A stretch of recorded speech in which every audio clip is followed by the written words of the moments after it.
Welcome to Philosophical Frontiers. Today we are diving into a question that seems incredibly straightforward until you actually try to answer it. What is sexual orientation? We use this concept every day in politics, science, and casual conversation.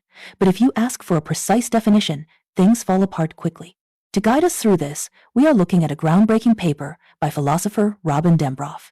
Dembroff points out that if you look at how the American Psychological Association, LGBTQ advocacy groups like the HRC, neuroscientists like Simon LeVay, and philosophers like Edward Stein define sexual orientation, you get four completely conflicting accounts. They rely on binary sex or gender categories, conflate sex attraction with gender attraction, and use vague concepts. Dembroff argues this isn't just a minor terminological dispute, but a massive conceptual jumble that marginalizes transgender, intersex, and queer individuals. So, Dembroff steps in not to discover what sexual orientation biologically is, but to actively reconstruct the concept. Exactly. And to do this, Dembroff utilizes a specific philosophical methodology.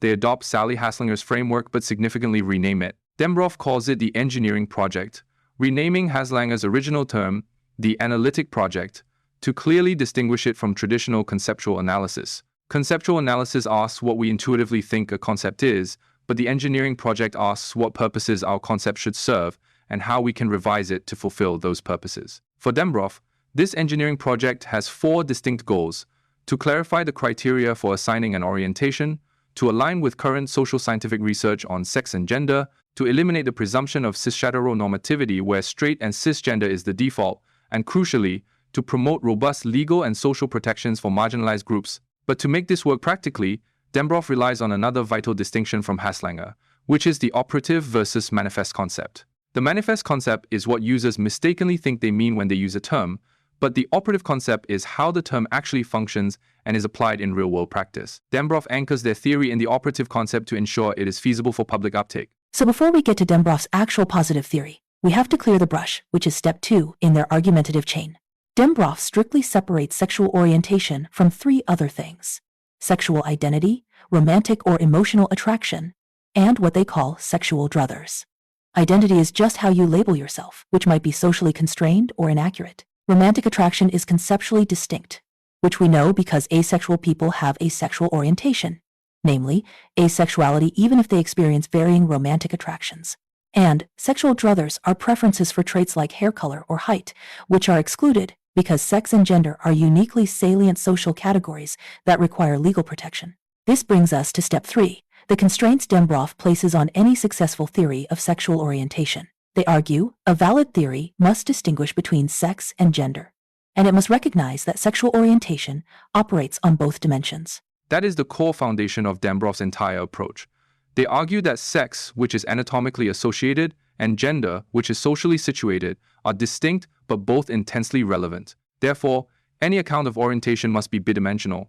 It has to allow for orientation to be based on both sex attraction and gender attraction. If you just collapse them into one, you erase communities like the trans-oriented, people who are exclusively attracted to transgender individuals, and who face very specific forms of discrimination. But recognizing this bidimensionality immediately forces Dembroff into a difficult philosophical corner, which brings us to step 4, dealing with the existing theories of how we measure these attractions. The most obvious historical approach is behaviorism. Behaviorism claims that your sexual orientation is simply determined by your observable sexual behavior. But Dembroff completely rejects this, and the counter-arguments are devastating. If behaviorism is true, it pathologizes and miscategorizes people in obvious ways. Think of a closeted gay man, like the historical case of Bishop Robinson before he came out, who is entirely repressing his desires and living in a heterosexual marriage. Behaviorism says his orientation is straight, which is absurd. Or consider someone practicing voluntary celibacy. Behaviorism would have no way to classify them. Furthermore, in highly constrained environments like a prison scenario, people might engage in sexual behaviors that do not reflect their actual internal orientation. So, actual behavior simply does not equal sexual orientation. Right, so if looking at actual real-world behavior fails because of constraints like repression or prison, the natural philosophical pivot is to look at behavior under perfect, unconstrained conditions. This leads to step 5, which is Dembroff's critique of ideal dispositionalism.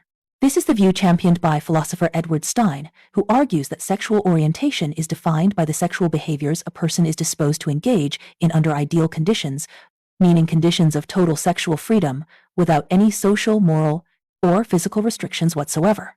It sounds like a neat solution to the prison or closet problem, but Dembroff forcefully argues that ideal dispositionalism is critically flawed. First, there is a massive cross-cultural projection problem.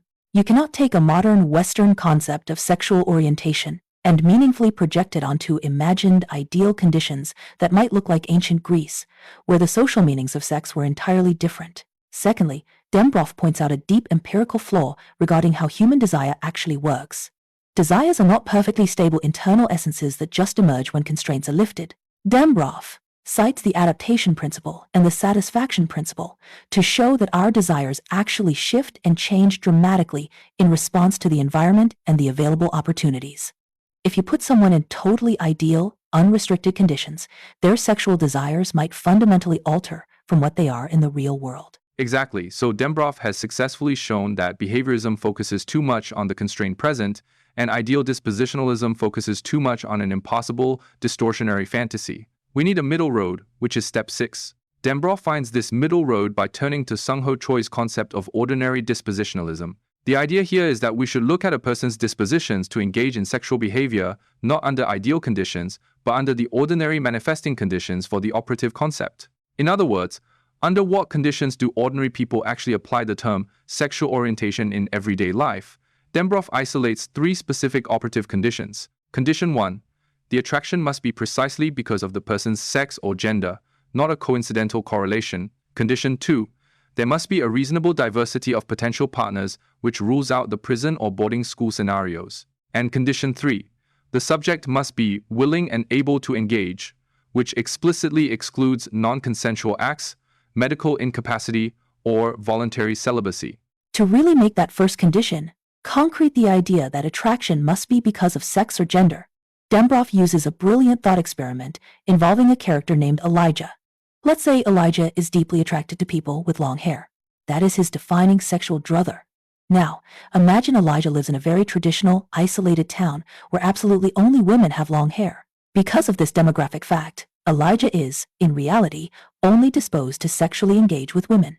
If we just looked at his dispositions in that town, we might say his sexual orientation is toward women.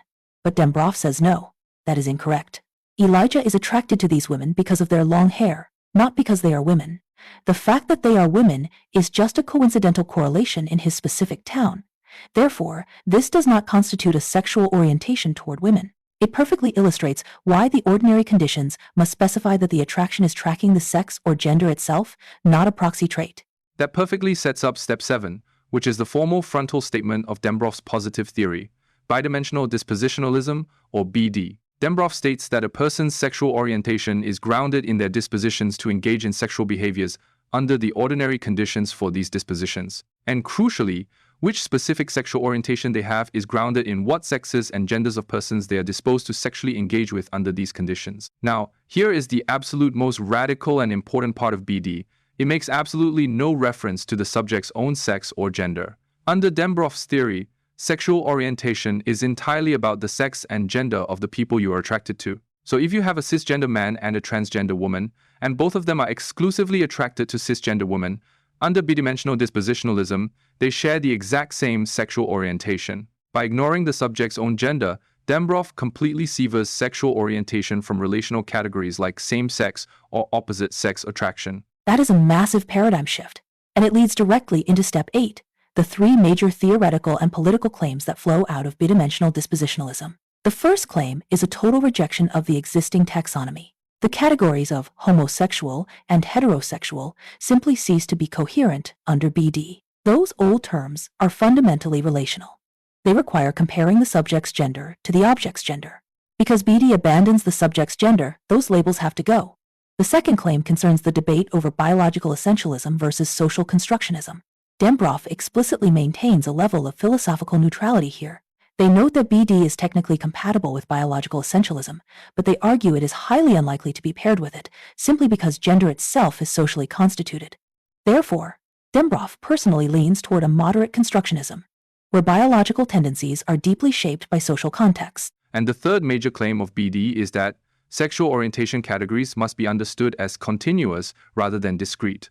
If gender and arguably sex exists on a multidimensional spectrum, and if orientation is based on bidimensional dispositions toward those spectrums, then orientation itself has to be continuous. Dembroff acknowledges that discrete labels might still be pragmatically useful as heuristics in daily life, but philosophically, BD resists drawing hard boundaries.